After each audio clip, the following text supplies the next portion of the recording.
Cheikh Sidi Mbaye, je suis référent sur la communication sur l'engagement de United National Global Compact. Je suis très heureux d'avoir répondu à l'invitation de l'IRES pour échanger sur le changement climatique et la réduction de l'empreinte écologique. Depuis ce matin, d'éminents experts du système des Nations Unies, de Global Footprint Network, de beaucoup de structures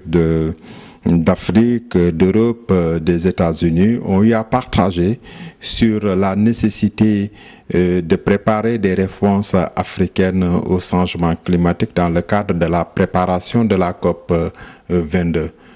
Donc, en ce sens, plusieurs interventions ont pu expliquer en quoi les enjeux du développement durable par rapport à comment faire face aux défis mondiaux du climat, de l'alimentation et du développement, l'Afrique a besoin d'apporter des réponses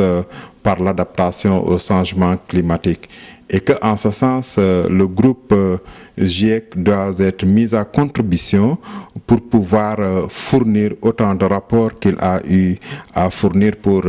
l'atténuation. En dehors de ça, l'expérience marocaine en termes de changement, en termes d'adaptation au changement climatique a été partagée et on se rend compte que le Maroc a été un pays proactif qui, dès 1967, avec le roi Hassan II, s'est attaqué au problème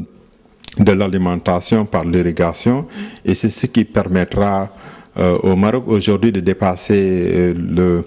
l'objectif initial d'1 million d'hectares irrigués pour être à plus de 500 000 pour avoir fait globalement 1 500 000 hectares de terres irriguées. Mais au-delà de ça, les différentes politiques nationales ont pris en charge par un système de planification qui a débouché sur des schémas directeurs, des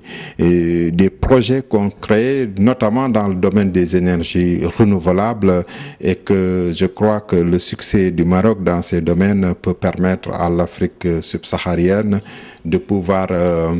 se mettre à niveau en s'appuyant sur une expérience africaine de l'autre rive du Sahara.